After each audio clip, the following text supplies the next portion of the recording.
दोस्तों e commerce का business करते हैं सो बहुत सारी प्रोडक्ट कहाँ से आती है, चाइना से आती है। सो हर कोई क्वेश्चन पूछता है सर चाइना से प्रोडक्ट कैसे मंगवाए, चाइना से प्रोडक्ट कैसे मंगवाए, चाइना से प्रोडक्ट कैसे मंगवाए। सो सारी चीज को अपने डिटेल में समझते हैं आज के इस वीडियो के अंदर कि अगर चाइना से प्रोडक्ट मंगवाना है तो क्या प्रोसेस रहता है, कौन से डॉक्यूमेंट चाहिए, गवर्नमेंट की कौन सी वेबसाइट है, वहां से सारी इन्फॉर्मेशन चेक कर सकते हैं। हर चीज को डिटेल के अंदर समझते हैं आज के इस वीडियो के अंदर। सो मेरा नाम संजय सोलंकी है, I am e commerce expert. Let's begin in the video.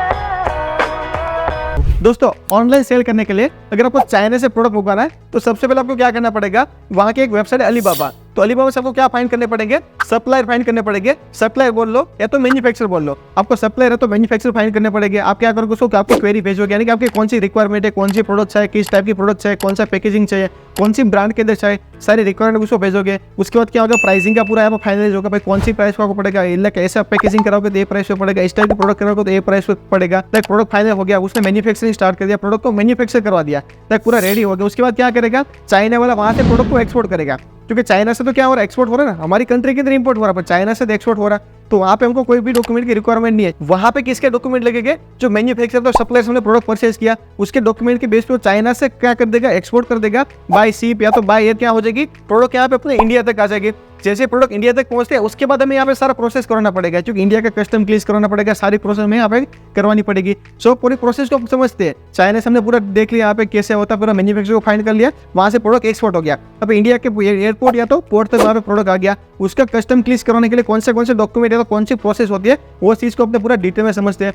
तो सबसे पहले यहाँ पे हमको चाहिएगा, वो क्या चाहिएगा, आईसी कोड चाहिएगा। आईसी कोड का फुल फॉर्म क्या होता है, इंपोर्ट एक्सपोर्ट कोड। तो हमको क्या चाहिएगा, इंपोर्ट एक्सपोर्ट कोड चाहिएगा। कहाँ से मिलता है, गवर्नमेंट की वेबसाइट है dgft.gov.in, वहां से आपको आईसी कोड अप्लाई करना होता है, आपको आईसी कोड मिल जाएगा। उसका सेकंड आपको क्या करना पड़ेगा, पोर्ट यहाँ पे रजिस्ट्रेशन करवाना पड़ेगा। आपका जो भी एयरपोर्ट पे या तो पोर्ट पे जो माल आ रहा है उसको क्या बोलते हैं, पोर्ट रजिस्ट्रेशन करवाना होता है। उसके लिए हमको क्या चाहिए, एडी कोड चाहिए। एडी कोड कहाँ से मिलेगा, अपनी बैंक से एडी कोड ले लेंगे, एयरपोर्ट या तो एयरपोर्ट पे हम क्या कर देंगे, यहाँ पे रजिस्ट्रेशन करवा देंगे। ये प्रोसेस मतलब माल पहुंच जाने के बाद नहीं करना होता, ये जो प्रोसेस तो पहले से आपको करके रखना होता है। पहले से आपको आईसी कोड लेना होता है, पहले से आपको क्या करना होता है, पोर्ट पे पूरा रजिस्ट्रेशन करवा के रखना होता है। माल पहुंच जाएगा उसके बाद ये प्रोसेस नहीं करना होता, पहले से आपको करवा के रखना। प्रोडक्ट अपनी कंट्री के अंदर इंपोर्ट हो रहे, सो हमें क्या फाइल करना पड़ेगा, बिल ऑफ एंट्री फाइल करना पड़ेगा। हमको कस्टम को पहले से बताना पड़ेगा भाई कौन सी प्रोडक्ट आ रही, कौन सी प्राइस की प्रोडक्ट आ रही, वो सारी इन्फॉर्मेशन क्या करेंगे, बिल ऑफ एंट्री की तरफ डालेंगे, कस्टम को पहले से पता चल जाएगा। उसके बाद का प्रोसेस क्या रहता है, कस्टम ड्यूटी पे करना एंड जीएसटी पे करना है। क्योंकि प्रोडक्ट यहाँ पे इंपोर्ट हुई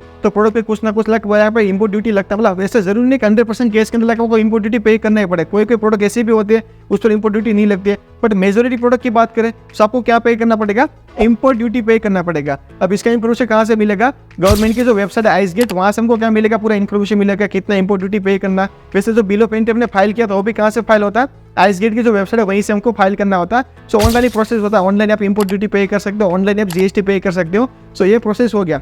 जैसे ही ये सारी फॉर्मेलिटीज कंप्लीट हो जाएगी सो कस्टम क्लियर होकर क्या हो जाएगी, अपनी प्रोडक्ट कस्टम से बाहर आ जाएगी। उसके बाद फिर अपनी जिम्मेदारी कैसे करना, क्या करना, कहाँ पे प्रोडक्ट को भेजना, अपनी फैक्ट्री पे लाना, दूसरे को सेल करना, वेयर हाउस में स्टोर करा देना, वो कुछ भी हम यहाँ पे कर सकते हैं। इसके अलावा भी यहाँ पे आपको डॉक्यूमेंट लग सकते हैं।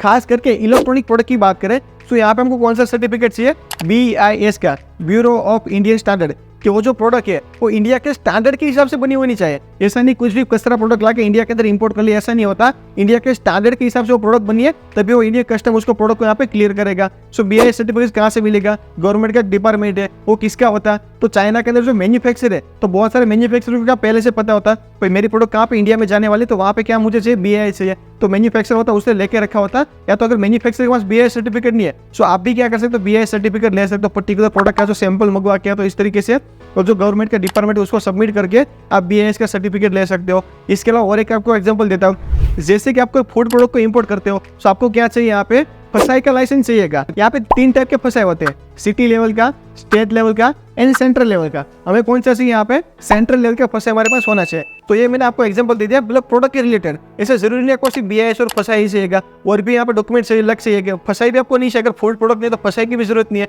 कोई ऐसी प्रोडक्ट है तो BIS भी नहीं चाहिएगा। तो किस पे डिपेंड रहेगा, आपके प्रोडक्ट पे। तो ये प्रोडक्ट का सब इन्फॉर्मेशन आपको कहाँ से मिलेगा, गवर्नमेंट की वेबसाइट है, लाइक आइसगेट की जो वेबसाइट है वहीं से आपको पूरा इन्फॉर्मेशन मिल सकता है इसके बारे में। पर कौन सी प्रोडक्ट आप इंपोर्ट कर रहे हो, सो कौन से डॉक्यूमेंट आपको रिक्वायर्ड रहेंगे, उसके इन्फॉर्मेशन आइसगेट से लेके उसके बाद आप पूरा इंपोर्ट कर सकते हो। सो ये था पूरा प्रोसेस। कि कैसे अपने चाइना से कोई भी प्रोडक्ट आप इंडिया के अंदर मंगवा सकते हैं। इसके अलावा भी आपको कुछ भी क्वेश्चन क्वेरी है ई-कॉमर्स बिजनेस के बारे में तो मुझे कमेंट सेक्शन के अंदर जरूर से बताएं। मैं आपको मिलता हूँ नेक्स्ट इन्फॉर्मेटिव वीडियो में, तब तक के लिए